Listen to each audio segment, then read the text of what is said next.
Good morning friends, welcome to another blog. NEET paper leak নিয়ে দেশব্যাপী খুব চর্চা হলো।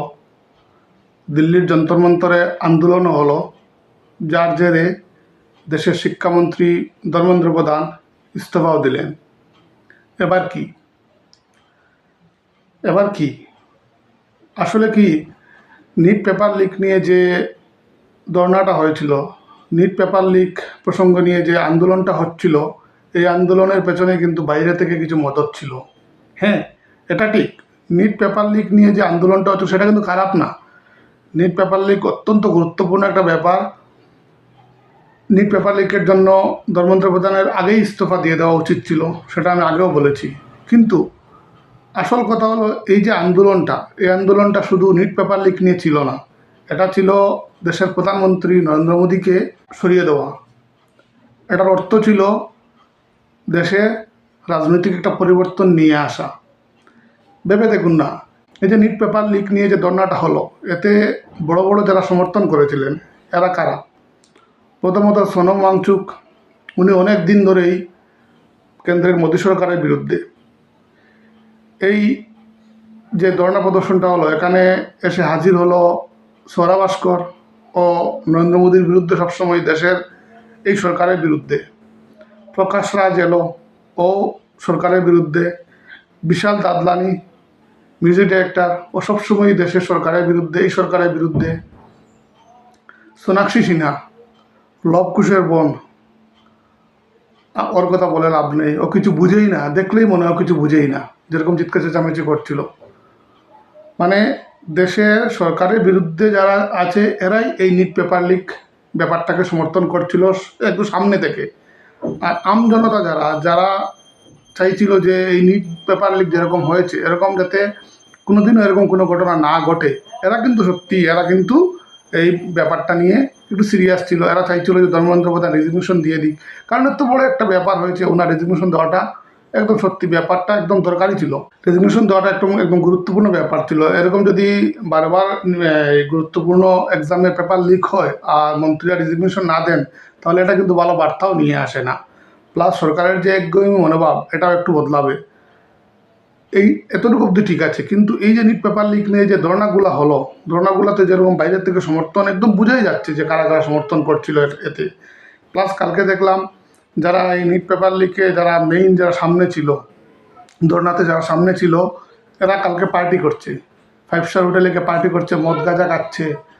মানে কি, ভারতবর্ষে কোনো কিচ্ছুই ভালোভাবে হয় না, কোনো কিচ্ছু ভালোভাবে হয় না। এই নিট পেপার লিক নিয়ে প্রসঙ্গ নিয়ে লোকসভায় এবং রাজ্যসভায় এই প্রসঙ্গটা উঠছে, কিন্তু বিরোধীরা এতে ওয়ার্কআউট করছে। সরকারও ভালোভাবে বোঝাতে পারছে না বিরোধীদেরকে, আর বিরোধীরাও এই ব্যাপারটাকে নিয়ে পলিটিসাইজ করছে। প্রত্যেকটা জিনিস, ভারতের প্রত্যেকটা জিনিস পলিটিক্যালি মানে মোটিভেটেড, প্রত্যেকটা জিনিস পলিটিক্যালি মোটিভেটেড। এরকম একটা দেশ কীরকম এগিয়ে যেতে পারে? মানে ভারতবর্ষের একজনের রাজনেতা বোধহয়, একজনের রাজনীতিক বোধহয় দেশের কথা ভাবেন না।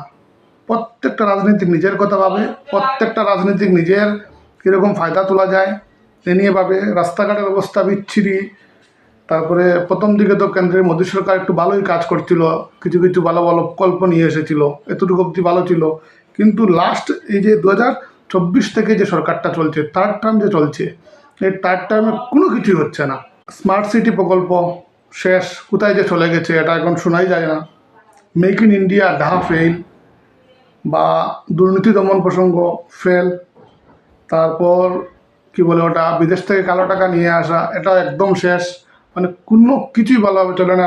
না তুমি কেন্দ্র সরকারকে ভালোভাবে সাপোর্ট করতে পারবে, না তুমি কেন্দ্র সরকারের বিরোধীদেরকে সাপোর্ট করতে পারবে। বিরোধীরা নিজেদের পলিটিক্যাল এজেন্ডা নিয়ে বসে থাকে, আর সরকার যে প্রতিশ্রুতিগুলো দিয়েছে প্রতিশ্রুতিগুলো পালনই করছে না। কী যে চলছে আমাদের দেশে, এইরকম করে একটা দেশ কীভাবে যে এগিয়ে যাবে? যে ইউথরা এত বড় একটা আন্দোলন করলো, মানুষের সমর্থন পেল, এরাই তো এই ব্যাপারটাকে অন্যভাবে নিয়ে চালিয়ে যাচ্ছে।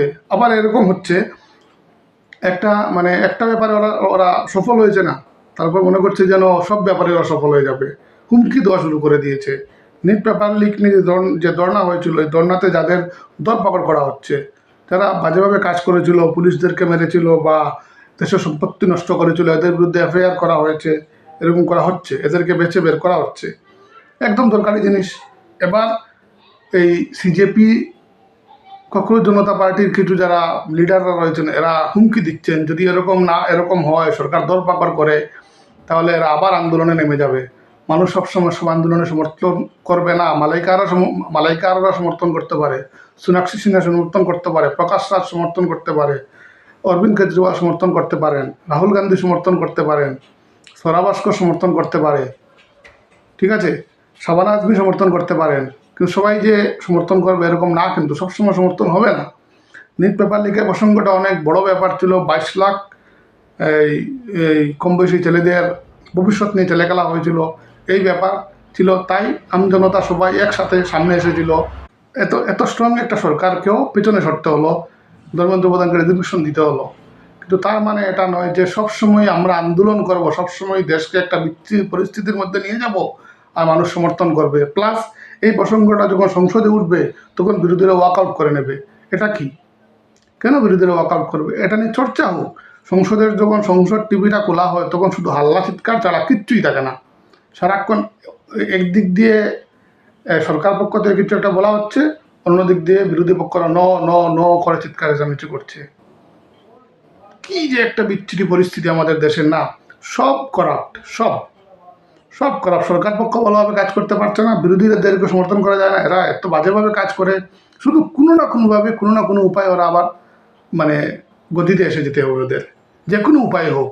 এটার প্রয়োজন হলে দেশকে বিক্রি করে দিলেই হবে, মানে বিক্রি করে দিয়েও যদি সম্ভব হয় ওরা যাতে ইয়েতে চলে আসে, এই মানে ওরা যাতে গতিটা পেয়ে যায়। এরকম কি একটা বিচ্ছিরি পরিস্থিতি চলছে আমাদের দেশে।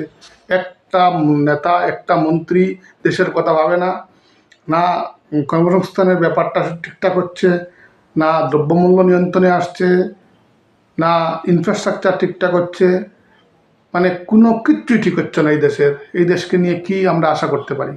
একটু বলে দেখুন তো সবাই, কি আশা করা যায় এই দেশটাকে নিয়ে?